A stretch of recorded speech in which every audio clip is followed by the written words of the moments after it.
What's up, treasure hunters? We're the Hills Maniacs, and today we're going to be reviewing the second National Treasure movie, National Treasure: Book of Secrets.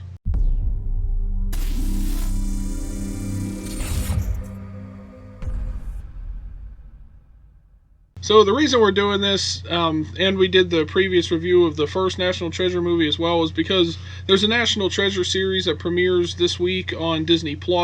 So we plan on covering that as well, at least the first two episodes, and then we'll see if we decide to continue, reviewing the other episodes or talking about it or whatever, things like that. So we wanted to go back and rewatch the two movies that inspired the series. So compared to like the first National Treasure movie, I don't know, I felt like this was about the same, except one thing I did like about this one compared to the first one was the plot started off with it being about Ben Gates' family sort of being discredited because his great-great-great-grandfather or whatever, was accused of being part of the plot to assassinate Abe Lincoln. So the whole plot of this movie is him trying to prove that he was actually trying to find a treasure or something at the time. It was some kind of thing where it was connected to a treasure hunt he was doing, where the letters that he burned just happened to also burn his name off of a list of people who were accused of being part of the assassination of Abe Lincoln. So it's kind of like Ben has to not only find that treasure to,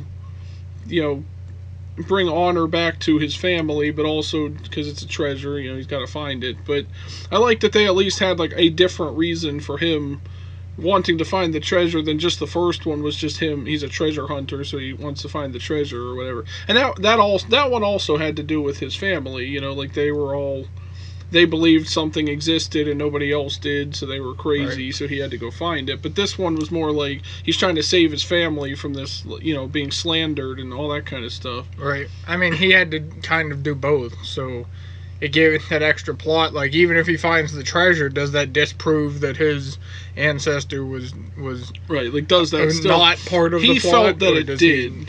He still kind of has to be able to prove both in a way, which I think is kind of cool. And I said in the last video, which if you haven't seen it, when you're done watching this, go check out our review of the first movie.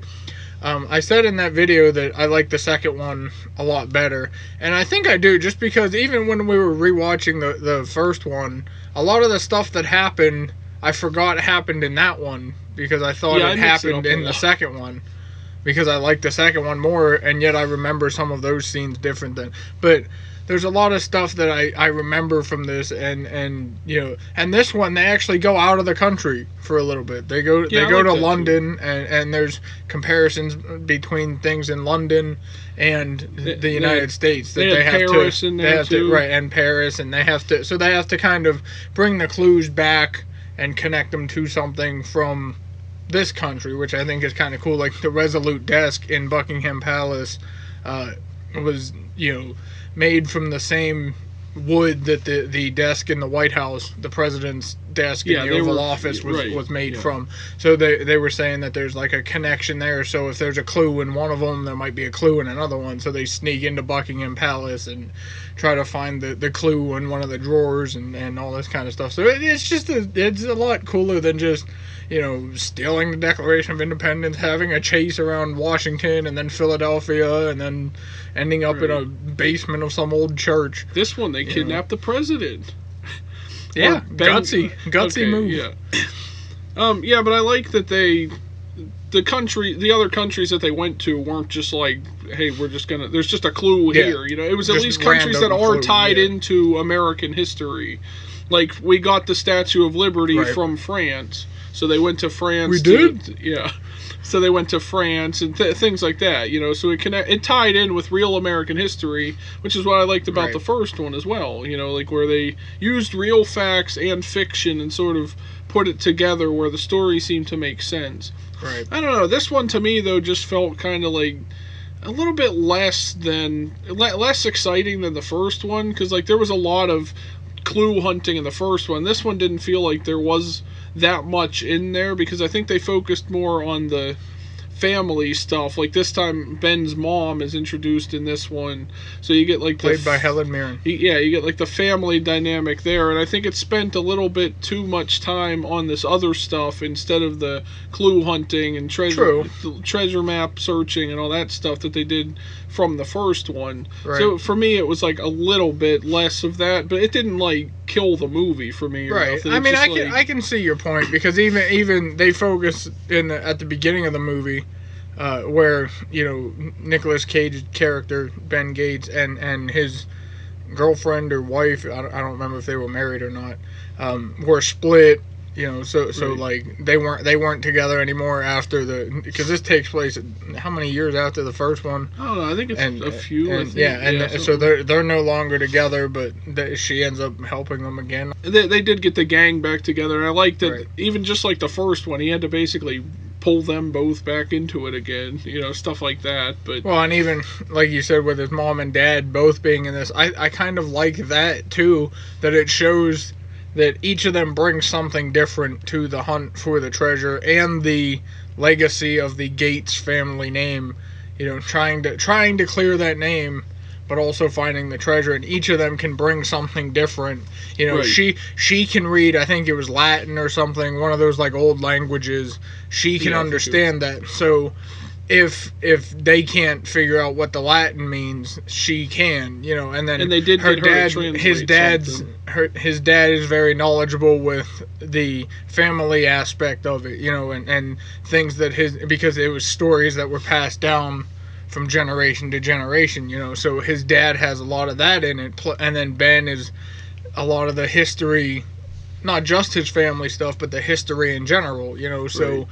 They all bring something different. And then of course Riley is the computer guy, and then Abigail's there. She works in the history museum. She's and stuff important like that, too, but they each bring something unique to the aspect of what they're searching for. And I like too that the kind of villain, if you will, of the movie isn't just like in the first one. It's not just like some random dude. Like, he at least knows what he's doing. He has that history knowledge also, like to where he can try to, in a way, disprove whatever Ben Gates is saying. Right, and the fact that he's the one that brings up about Ben's connections to the assassination of Abe Lincoln and stuff. It's because his great grandfather or whatever claimed that, and now he's trying to prove it from his side of things, because that's what he believes. Yeah. He believes that the Gates family is corrupt, and obviously Ben Gates does. So it was like this nice thing where they both have grandfathers and great that have passed these things down over the years, so they have they're going into this in a similar fashion, and even him trying to find the treasure, or he kind of uses Ben to find the treasure, just like the guy from the first one did, but his search for the treasure is for the same reason that his family, or for the same reason that he was discrediting Ben and everything, or Ben's family and everything else. So it kind of like, you get it from both perspectives. They're basically the same character in a way. They're both trying to prove something about their own families. And even his motivation for finding the treasure in this was because he wanted to discover it. He wanted his family to be the one that's known for discovering it. And by the end of the movie, when he dies, spoiler alert, which I'll get more into that in a little bit, but at the end of the movie, when he dies, he tells Ben, make sure they know that I found this treasure. And then of course Ben he ends up crediting him with also finding it, so because they wanted to give Ben the credit for finding it, and all his friends and family and everything, and he said, and with the help of him, with his help as well. So he did at least do that. So that was a nice motivation for the character. It wasn't just like, I'm gonna find the treasure first. He wanted his family to be recognized for it as well, because they were also people from history that have been treasure hunters or believe things like that and have all this knowledge and stuff. I mean, Ben could have very easily just been like, hey, I found it, he's dead, they're not gonna know about him, they don't know what happened, I'll take the credit for it. But no, he didn't do that, because that's not, for him, that's not what it was about. It wasn't. And you look back at even in the first one, he could have kept it to himself that they found the treasure, and he could have Right. been rich and just had all this money and everything else, but he didn't. He took, I think, what was it, like 1% or something between the three of them, had like 1% of what they found or something. So, you know, and then he donated the rest to either the city or whatever he donated it to. But Gave it to the police, and they were spread it. Even like in this one, he could have very easily kept it, but he didn't, because it's not what he was about. He wasn't around. Yeah, he wasn't. For him, it wasn't about finding it to keep it. It was about finding it because it's history. It's historical, evidence of something that happened in the past, and he wanted to preserve that for not just for his family in the future, but for everybody else too, to know what exactly happened. Or that these rumors of his family were true and that they weren't bad people. So yes, it clears their name, but it also gives everybody else that extra historical value to this treasure hunt that they had. One thing I really did like about this movie, though, compared to the first one, was there felt like there was a little bit more danger in this one when they were trying to find the treasure, because the traps in this one were more like chaotic.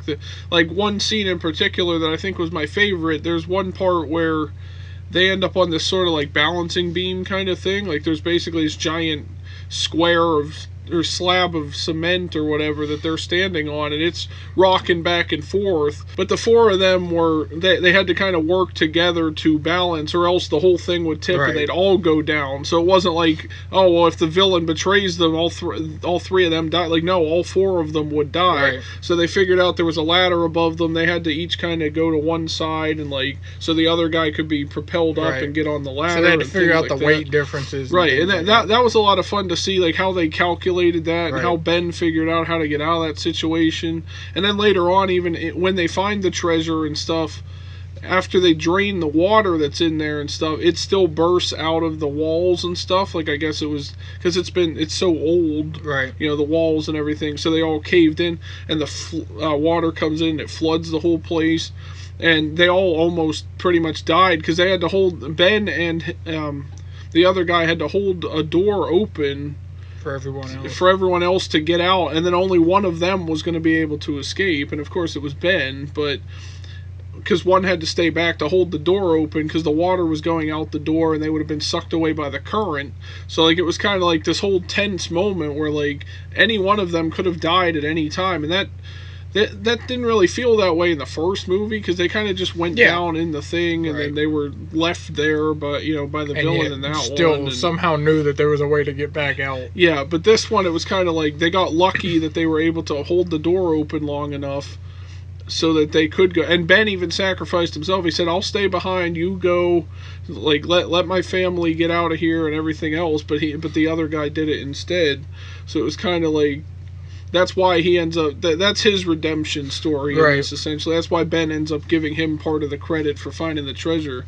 But I like that there was a lot more danger in this one when they finally find the treasure. The rest of the movie to get there wasn't as exciting as the first one, but like when they get there, all that danger and tension and everything, there was a lot more of that in this one compared to the first one, I think. I kind of like that, that they had that aspect of. Everybody has to work together for the benefit of everybody, basically. Right. We sort of got that at the end of the first one where, like, they all had to work together to find it, and then once they found what they were looking for, then they could all escape, and leave them there and whatever, because they found what they were looking for. They got the last clue, supposedly, that they needed, and they left Ben and everybody down in the cave. But in this one, they all had to physically work together to make sure that, because Ben wasn't going to help the other guy if if Riley or Abigail or his parents ended up getting hurt, Ben wouldn't have continued helping, Right, and it would have just killed all of them. So he had known that. The other guy would have known that if something happens to any of them, I'm screwed. So he kind of had to play along for a little bit. Even if he had a different intent by the end, he had planned something else, but it backfired or whatever. But, he still kind of had to be part of that. And Ben knew also that they're going to need him. They're going to need the other guy later on down the line. So they all had to make sure that they worked. Even if they didn't like each other, They still had to work with each other to find this common ground, which is literally common ground, because they were looking for a treasure vault thing, and they found the treasure, and everybody got credit for it, so it cleared everybody's name. So I kind of like that they threw that in a lot more in this one, where everybody had to, even though they hated each other, they still had to work together. Right. A couple things I didn't really like about this movie, and one of these is similar to the first movie, really, that there weren't really any consequences for their actions in this. Like, at the end, especially, basically what happens, Ben kidnaps the president, or he doesn't kidnap him, I guess, but he shows him where the location of the secret tunnel is underneath, I think, like, nearby the White House or wherever this party was or something. And he goes with Ben and tells his Secret Service, like, I'm good, you don't have to come with me, you don't have to follow me, and stuff like that. And they go in, and then Ben shuts the door, and because he needs to talk to the president so he can get information where the president's book is, so he can learn where the next clue is for the treasure, and stuff like that. And he has to get the president alone to do that. So his idea was I'll take him down here and show him this. Because the president was also kind of a fan of, like, treasure hunting, and Abe Lincoln was his favorite president, so they wanted to... So along the path in the tunnel to get to the exit, he has the chance to talk to him and stuff. But there was no consequences for him, kidnapping the president, because at the end the president just says, as far as I remember, he was just showing me a tunnel and we got trapped, and he showed me the way out and he rescued me. Like, he just kind of flipped that on his head, and they didn't get any consequences for, like, everything else that they did throughout the movie. And I wish there would be some kind of punishment for it, and especially giving them credit, and they get a percentage of the treasure that's found and all this other stuff. It's like, that just makes it seem like, I'll just do all these criminal activities, but I'll get away with it, I didn't like that about the first one. I don't really like this one either, I know it's like the hero moment, like, we found the treasure, but the stuff they did to get there should have still resulted in some kind of punishment. Like, I get that the president had, like, a change. I mean, he wasn't mad about Ben doing it because he kind of understood, but he did tell Ben, like, you realize that, like, thousands of people are going to know that you took me in here and you kidnapped me, and they're going to be looking for you. And I think he did tell the police where Ben was going after they got out of the tunnel. He went to the Library of Congress. So I think he at least did that, but by the end of the movie, he was just like, whatever. Oh, and that's what anybody can do. Yeah, you could look at it like maybe there was like an off-screen presidential pardon for Ben because he found the treasure, and that's why they weren't punished. Kind of you could look at it like that, because it's never really clarified that I know of that the president pardoned them or something. So I know he just kind of gave them all sort of basically, like, here's your reward. You're not just punished. Reward bad behavior. That's what I mean. So it kind of that kind of takes me out of it a little bit. But I mean, it's fun to watch, and it's that classic, like, Disney hero moment thing where they didn't get punished for it. But I feel like there should have been some kind of punishment for their actions and stuff. I can see that. It's just I'm okay with it, though. I think just for the plot of the story. Yeah. Because you can't make Ben look like a bad guy after he was supposed to be the good guy of the movie. Well, you can, because you can say. Well, no, because then you have him go to prison. Well, they found this treasure, which has to do with American history. We'll give this back to the country and put it in a museum, and then arrest him for changing history. Put Ben and all the good. Well, no, you'd put Ben and all his people that worked with him in prison for for what they did to get to the treasure, but you can still credit them. I mean, if nothing was truly, like, damaged, or nobody was seriously hurt other than the guy that sacrificed himself, like, I mean, I guess there's nothing really, they do, like, 100 days in prison for trespass or something, but, like, I know, I just felt like there was, because a lot of the time too, to get to the treasure, it involves, like, property damage and things like that. They have to break things to get in there and stuff like that. So but now they can afford it. That should have been. They can just pay the fine.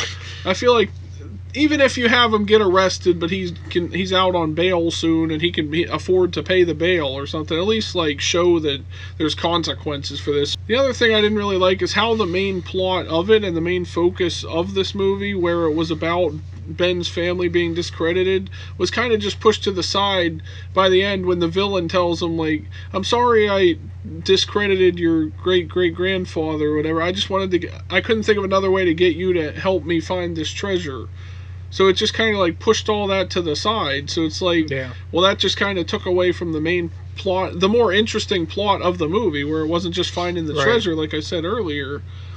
And I felt like that kind of, it was basically like an anticlimactic thing where it's like, okay, now we're back to the treasure hunt, like that's the reason I did it. No hard feelings here. I just said your great-great-grandfather was part of the plot to murder Abe Lincoln, but sure, no hard feelings. Let's find a treasure together. That kind of like, I don't know, that irritated me a little bit, just the way that kind of threw that aside at the end, and that wasn't the main focus anymore. Like I feel like that should have been both sides clashing over finding this treasure so that they can both find the evidence, and one wins based off the, oh, okay, so you were right, or whatever, depending on what they find instead. It's also kind of like anticlimactic for the point of him discrediting his family, because Ben can't disprove that the other guy was lying because he's dead. Right. So he told Ben that he made up the story, but he didn't say it to everybody. So Ben can say, oh, he told me he made it up, but how's he going to prove that? Like, Ben still has that case that he has to disprove that his relative was involved with that. And then once he found the treasure, I guess that's kind of where it comes in. Like, that's why they still do the treasure hunt, because he needs the treasure to prove that he didn't do it, because the guy's dead. I don't know. I just didn't like that they sort of threw all that aside. Yeah, it's supposed to be about here's the a combination of both. And they didn't really. It basically just like, well, what was the point of all this at the beginning then with the Abe Lincoln stuff? Then if they're just gonna like, okay, back to treasure hunting. I mean, and the fact that they showed the assassination of Lincoln, at the beginning, and then showed the conspiracy plot and all that kind of stuff, suggests that it was going to be a big part of the movie, and then it didn't really. It kind of fell off, and so to have the villain basically say, "Oh, I didn't mean to do that. I just didn't know how to get you to help me find this treasure." Like, he's a treasure hunter. Yeah, he would have helped you find the treasure Ben anyway. And said, hey, I have my family has evidence of this treasure. Like, would you like to help me find it? That's all he had to do. Like, whatever. I don't know. That's just it's like, another one of those things that's like, that kind of pulled me out of it a little bit. But in comparison to the first movie, I mean, I gave that one like a 3 out of 5. I'd say this one was about the same, really. Although this one did have a little bit more tension to it with the scenes after they found the treasure and everything. So maybe I'd bump this up to like a 3.5 out of 5, something like that. Where would you? I don't know. I'd put it above the other one. I said before that I like this one better than the first one. And I don't know. It was just something about them going to like Paris and London that kind of made it a lot more fun, because now it's connecting not just the United States to American history, but it's connecting other countries to the American history. I just like that they incorporated other places into it this time, and it's sort of a different treasure than the treasure they found in the last one. So it's just another treasure, But they didn't have to steal the Declaration of Independence this time. They just had to break into Buckingham Palace. And kidnap the president. Yes. So what would you give it as like a score? Probably about a 4, I think. 4? Yeah, I'm not in 5. It would have to be a perfect movie, and obviously it wasn't. But I liked it better. And since we did give the other one a 3, because I agreed with you on the 3, I think I'd give this one a 4. But let us know what you guys think down in the comments section. What would you rate this movie compared to the first National Treasure movie? Also, what was your favorite moment from this movie as well? And which of the 2 movies did you like better? Also, be sure to like this video and subscribe for more. We're going to be covering the National Treasure series, at least the first 2 episodes that are premiering on the same day. So keep an eye out for that video sometime this week as well. Thank you for watching the video, everyone. And remember, leave the scumbaggery at home, and we'll see you in the next one. Bye guys.